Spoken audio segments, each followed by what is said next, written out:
আচার্য exclusive চ্যানেলে তোমাদের সকলকে স্বাগত জানাই। আজকে আলোচনা করব ক্লাস 10 জিওগ্রাফি চ্যাপ্টার 5 ভারতের প্রাকৃতিক পরিবেশ থেকে যে সমস্ত এমসিকিউ এসিকিউ টাইপের কোশ্চেন হয় সেগুলো আগের ভিডিওতে তোমাদের প্রোভাইড করেছি। আজকের এখান থেকে যে সমস্ত 2 নম্বরের কোশ্চেন হয় সেগুলো নিয়ে আলোচনা করব। এখান থেকে মোট 2 নম্বরে 4টে থাকে আর চারটেই করতে হবে, মোট 8 নাম্বার থাকবে। আর এই চ্যাপ্টার থেকে যে সমস্ত ইম্পর্টেন্ট এসএকিউগুলো ছিল সেগুলো তো আগে দেওয়া হয়ে গেছে, এখন হচ্ছে 2 নম্বরের কোশ্চেনগুলো দেবো, তাই ভিডিওটি স্কিপ না করে সম্পূর্ণ ওয়াচ করতে থাকো। আর এগুলোই কিন্তু তোমাদের ফাইনাল এবং টেস্টের কথা মাথায় রেখেই কিন্তু কোশ্চেনগুলো দেওয়া হচ্ছে, তাই অবশ্যই খাতায় নোট ডাউন করবে। 1 নম্বর কোশ্চেন বলছে, দেখো, দুন বলতে কী বোঝো? দুন কথার অর্থ হলো পার্বত্য অঞ্চলের উপত্যকা, সংকীর্ণ পর্বতের মাঝে অবস্থিত নিম্ন স্থানকে বলা হয় দুন, যেমন হচ্ছে দেরাদুন। 2 নম্বর কোশ্চেন বলছে, খাদার ও ভাঙর কি? না, রঙিন পলি গঠিত নিম্নভূমিকে বলা হয় খাদার। এই প্রকার মৃত্তিকা খুবই উর্বর। উত্তরপ্রদেশ ও পাঞ্জাবে এই প্রকার মৃত্তিকা দেখা যায়। প্রাচীন পলি মৃত্তিকা দিয়ে গঠিত উচ্চভূমিকে বলা হয় ভাঙর। এই মৃত্তিকা কৃষিকার্যের জন্য কিন্তু ততটা সহায়ক নয়। 3 নম্বর কোশ্চেন বলছে, বাগর ও রোহি অঞ্চল কাকে বলে? না, রাজস্থানের মরু অঞ্চলের পূর্ব দিকে আরাবল্লী পর্বতের পাদদেশে অল্প বালুকাময় স্থানকে বাগর বলে। বাগর অঞ্চলের পশ্চিমে আরাবল্লী পর্বত থেকে উদ্ভূত ছোট ছোট নদীর দ্বারা সঞ্চয়ের ফলে সৃষ্ট প্লাবন ভূমিকে বলা হয় রোহি। 4 নম্বর কোশ্চেন বলছে, খুব ইম্পর্টেন্ট কোশ্চেন, এটা দেখবে, তরাই ও ডুয়ার্স কাকে বলে? না, পশ্চিমবঙ্গের হিমালয়ের পাদদেশীয় অঞ্চলের স্যাঁতসেঁতে ও অরণ্যময় সমভূমিকে তরাই বলে। তিস্তা নদীর পূর্ব তীর থেকে শুরু করে তরাইয়ের অবশিষ্ট অংশকে কিন্তু ডুয়ার্স বলা হয়। 5 নম্বর কোশ্চেন, এটাও খুব ইম্পর্টেন্ট কোশ্চেন, ডেকান ট্র্যাপ কাকে বলে? ডেকান শব্দের অর্থ হচ্ছে দক্ষিণাত্য এবং ট্রাপ শব্দের অর্থ হচ্ছে কিন্তু সিঁড়ি। ভূ অভ্যন্তরে উত্তপ্ত ম্যাগমা ভূপৃষ্ঠের ওপরে ধীরে ধীরে সজ্জিত হয়ে পশ্চিম থেকে পূর্ব দিকে ধাপে ধাপে সিঁড়ির মতো সঞ্চিত হয়ে হবে, এটা একটু কারেকশন করে নেবে, সিঁড়ির মতো নেমে গেছে, একে ডেকান ট্র্যাপ বলে। 6 নম্বর কোশ্চেন বলছে, মালনাদ ও ময়দান কাকে বলে? এটাও খুব ইম্পর্টেন্ট কোশ্চেন। মালনাদ শব্দের অর্থ হলো উঁচু নিচু ভূমি, অর্থাৎ কর্ণাটক মালভূমি পশ্চিমাংশে যে উঁচু নিচু ঢেউ খেলানো ভূমিভাগ রয়েছে তাকে বলা হয় কিন্তু মালনাদ। আর ময়দান কি? না, ময়দান শব্দের অর্থ হলো অনুচ্চ ভূমিভাগ, অর্থাৎ কর্ণাটক মালভূমির পূর্বে মৃদু ঢেউ খেলানো সমপ্রায় ভূমিকে বলা হয় কিন্তু ময়দান। এটাও খুব ইম্পর্টেন্ট কোশ্চেন। 7 নম্বর কোশ্চেন ভালো করে দেখবে, কয়াল কি? না, ভূ আলোড়নের প্রভাবে কেরলের মালাবার উপকূলে ভূ উত্থান ও নিমজ্জনের ফলে অসংখ্য জলাভূমি বা উপহ্রদের সৃষ্টি হয়েছে। এগুলিকে কেরলের স্থানীয় ভাষায় বলা হয় কিন্তু কয়াল। আর যেমন হচ্ছে ভেম্বনাথ কয়াল, ভেম্বনাথ কিন্তু বৃহত্তম কয়াল, ভারতের একটি বৃহত্তম কয়াল হলো ভেম্বনাথ কয়াল, আর অষ্টমতী ইত্যাদি এরকম অনেকগুলি কয়াল রয়েছে। 8 নম্বর কোশ্চেন বলছে, বরেন্দ্র ভূমি কাকে বলে? তরাই ও ডুয়ার্স অঞ্চলে গঙ্গা নদীর বাম তীরের সমভূমিকে বলা হয় বরেন্দ্র ভূমি। অনেকের মতে সমুদ্র থেকে বিচ্ছিন্ন কোনো অগভীর হ্রদে হিমালয়ের পার্বত্য অঞ্চল থেকে বয়ে আনা পলি সঞ্চয়ের ফলে এই অঞ্চলের সৃষ্টি হয়েছে।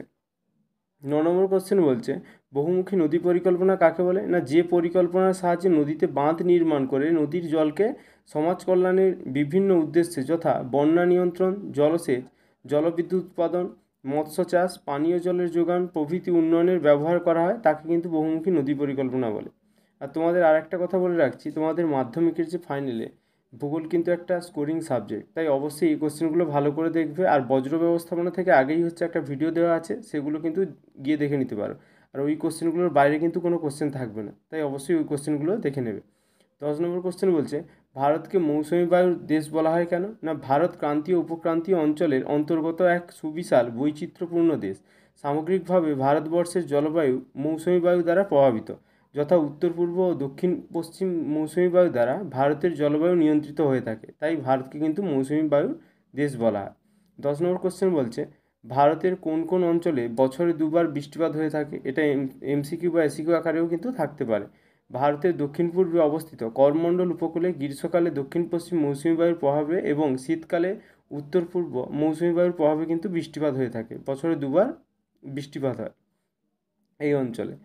11 নম্বর কোশ্চেন বলছে, পশ্চিমী ঝঞ্ঝা কাকে বলে? না, শীতকালে ভূমধ্যসাগরীয় অঞ্চল থেকে জলীয় বাষ্পপূর্ণ বায়ু পশ্চিম দিক থেকে কাশ্মীর, পাঞ্জাব, হিমাচল প্রদেশ, উত্তরাখণ্ড এবং উত্তরপ্রদেশে প্রবেশ করে বেশ কয়েকদিন প্রচুর ঝড়ঝঞ্ঝা ও তুষারপাত ঘটায়, একেই কিন্তু পশ্চিমী ঝঞ্ঝা বলে। কচ্ছের রণ অঞ্চল কাকে বলে? এটা আগের বছর এক্সামে পড়ে গেছে, তাই এবছর আসার চান্স কম, কিন্তু দেখে রাখবে টেস্টের জন্য। রণ শব্দের অর্থ হলো জলময় দেশ। গুজরাটের কচ্ছ উপদ্বীপের উত্তর ও পূর্বের অগভীর লবণাক্ত জলাভূমিকে বলা হয় কচ্ছের রণ। কচ্ছের রণের উত্তর অংশকে বলা হয় বৃহরণ এবং দক্ষিণ অংশকে বলা হয় ক্ষুদ্র রণ। 13 নম্বর কোশ্চেন, মরুস্থলী কাকে বলে? না, মরুস্থলী শব্দের অর্থ হচ্ছে মৃতের দেশ। ভারতের আরাবল্লী পর্বতের পশ্চিম দিকে অবস্থিত রাজস্থানের থর মরুভূমি অঞ্চলে প্রায় সমতল বালুকাময় অঞ্চলকে মরুস্থলী বা মৃতের দেশ বলা হয়। 14 নম্বর কোশ্চেন বলছে মৌসুমি বিস্ফোরণ কাকে বলে? না, উত্তর পশ্চিম ভারতে মে জুন মাসে গভীর নিম্নচাপ সৃষ্টি হলে দক্ষিণ পশ্চিম মৌসুমি বায়ুর আরব সাগর থেকে বয়ে আনে। এই জলীয় বাষ্পের ফলে ঘন মেঘ, বজ্রঝড়, মুষলধারে হচ্ছে হঠাৎ প্রচণ্ড আকারে বৃষ্টিপাত ঘটায়, একে কিন্তু মৌসুমি বিস্ফোরণ বলে। 15 নম্বর কোশ্চেন হচ্ছে আশ্বিনের ঝড় কাকে বলে? না, অক্টোবর নভেম্বর মাসে মকরক্রান্তি অঞ্চলে সূর্য লম্বভাবে কিরণ দেয় বলে বঙ্গোপসাগরে নিম্নচাপের সৃষ্টি হয়। ফলে কিন্তু প্রত্যাবর্তনকারী মৌসুমি বায়ু ও দক্ষিণ পশ্চিম মৌসুমি বায়ুর সংঘর্ষে ঘূর্ণিঝড়ের সৃষ্টি হয়। আশ্বিন মাসে এই ঝড়ের সৃষ্টি হয় বলে একে কিন্তু আশ্বিনের ঝড় বলে। অন্তর্বাহী নদী কাকে বলে? না, যখন কোনো নদী দেশের অভ্যন্তরের কোনো পাহাড়, পর্বত বা কোনো উচ্চভূমি থেকে উৎপত্তি লাভ করে সেই দেশের কোনো হ্রদ বা জলাশয়ে মিলিত হয়, তখন তাকে কিন্তু অন্তর্বাহী নদী বলে। এরকম দুটি নদীর নাম জেনে রাখবে, এক হচ্ছে লুনি আর এক হচ্ছে রূপনগর নদী। 17 নম্বর কোশ্চেন বলছে সামাজিক বনসৃজন কাকে বলে? না, গ্রামীণ জনসাধারণের সামাজিক অবস্থার উন্নতির উদ্দেশ্যে পরিবেশের সুস্থতা, জীবজগতের ভারসাম্য রক্ষা সরকারি বা বেসরকারি উদ্যোগে রাস্তার দুধারে, নদীর তীরবর্তী এলাকায়, রেল লাইনের ফাঁকা জমিতে, পতিত জমিতে বৃক্ষরোপণের উদ্যোগকে বলা হয় সামাজিক বনসৃজন। 18 নম্বর কোশ্চেন বলছে বৃষ্টির জল সংরক্ষণ বলতে কী বোঝো? না, বাড়ির ছাদে পড়া বৃষ্টির জলকে জলাধারে সঞ্চিত করে পুকুর ও নালা খুঁড়ে বৃষ্টির জল ধরে রেখে, খোলা জায়গায় গর্ত করে বৃষ্টির জল ধরে রেখে প্রত্যক্ষ বা পরোক্ষভাবে ব্যবহার করাকে বৃষ্টির জল সংরক্ষণ বলে। আঁধি কাকে বলে? আঁধি হচ্ছে এপ্রিল মে মাসে গ্রীষ্মকালে রাজস্থানের থর মরুভূমিতে অঞ্চলে বিকেলের দিকে যে প্রবল ধূলিঝড়ের সৃষ্টি হয় তাকে কিন্তু স্থানীয় ভাষায় আঁধি বলে। খুব ইম্পর্টেন্ট কোশ্চেন, এটা আসার মতো কোশ্চেন, এটা কিন্তু দেখে রাখবে। 20 নম্বর কোশ্চেন হচ্ছে আম্রবৃষ্টি কাকে বলে? না, গ্রীষ্মকালে স্থানীয় নিম্নচাপের প্রভাবে তামিলনাড়ু ও অন্ধ্রপ্রদেশে বিকেলের দিকে যে ঝড় সৃষ্টি হয় তাকে কিন্তু আম্রবৃষ্টি বলে। 21 নম্বর কোশ্চেন নালী ও প্রণালী ক্ষয় কি? না, বৃষ্টির জলের দ্বারা মৃত্তিকার উপরিস্তরে ক্ষয়ের ফলে সরু লম্বা নালার সৃষ্টি হচ্ছে, তাকে নালী ক্ষয় বলে। আর এই নালীর ক্ষয়গুলি পরস্পর যুক্ত হলে একটি প্রণালী ক্ষয়, যে মানে যে নালার সৃষ্টি হয় তাকে কিন্তু প্রণালী ক্ষয় বলে। তার বলছে 22 নম্বর কোশ্চেন বলছে মৃত্তিকা সংরক্ষণ কাকে বলে? মৃত্তিকার ক্ষয় রোধ করে ভূমির উর্বরা শক্তি পুনরায় ফিরিয়ে আনতে, জমির কার্যক্ষমতা বৃদ্ধি করতে যে সমস্ত ব্যবস্থা নেওয়া হয় তাকে কিন্তু মৃত্তিকা সংরক্ষণ বলে। 23 নম্বর কোশ্চেন ঝুম চাষ কাকে বলে? ভারতের উত্তর পূর্বাঞ্চলের আদিবাসীরা পর্বতের ঢালে বন জঙ্গল পুড়িয়ে চাষাবাদ করে, পরবর্তীতে জমি অনুর্বর হয়ে পড়লে অন্য স্থানে একইভাবে চাষাবাদ করে জীবিকা নির্বাহ করে থাকে, একে কিন্তু স্থানান্তর কৃষি বা উত্তর পূর্ব ভারতে ঝুম চাষ বলা হয়। 24 নম্বর কোশ্চেন বলছে শস্যাবর্তন বলতে কী বোঝো? না, একই জমিতে এক বা একাধিক ফসল উৎপাদনের ফলে জমির উর্বরতা শক্তি হ্রাস পায়। মৃত্তিকার গুণগত মান সঠিক রাখবার জন্য বছরের বিভিন্ন সময় ফসলের চক্রাকারে চাষাবাদকে শস্যাবর্তন বলে থাকে। তারপর বলছে 25 নম্বর কোশ্চেন কাকে বলছে? না, মৌসিনরাম বা চেরাপুঞ্জি অঞ্চলে প্রবল বৃষ্টি হয় কেন? না, মৌসুমি বায়ু বঙ্গোপসাগরের উপর দিয়ে প্রচুর জলীয় বাষ্প সংগ্রহ করে বাংলাদেশের মধ্য দিয়ে ভারতের মেঘালয় মালভূমিতে এসে বাধাপ্রাপ্ত হয়, এর ফলে প্রবল বৃষ্টিপাত ঘটায়। 26 নম্বর কোশ্চেন বলছে মরু অঞ্চলের মৃত্তিকা লবণাক্ত কেন? না, সাধারণত মরুভূমি অঞ্চলে বৃষ্টিপাতের পরিমাণ খুবই সামান্য কিন্তু বাষ্পীভবনের মাত্রা অধিক বাষ্পীভবনের ফলে ভূ অভ্যন্তরের লবণ ক্রমাগত ভূপৃষ্ঠের উপরে উঠে এসে সঞ্চিত হয় মরু অঞ্চলের মৃত্তিকা লবণাক্ত হয়। গঙ্গা অ্যাকশন প্ল্যান কি? এটা খুবই ইম্পর্টেন্ট কোশ্চেন। না, কলকারখানা, বড় শহর ও নগরের আবর্জনা কৃষিক্ষেত্রে থেকে বিষাক্ত কীটনাশক, রাসায়নিক সার ধুয়ে এসে গঙ্গার জলে মিশে গঙ্গাকে দূষিত করেছে। গঙ্গার দূষণ রোধ করার জন্য 1985 সালে সেন্ট্রাল গঙ্গা অথরিটি স্থাপন করে পর্যবেক্ষণকারী সংস্থার তত্ত্বাবধানে গঙ্গা অ্যাকশন প্ল্যান নামের কার্যকরী পরিকল্পনাটি কিন্তু গৃহীত হয়েছে।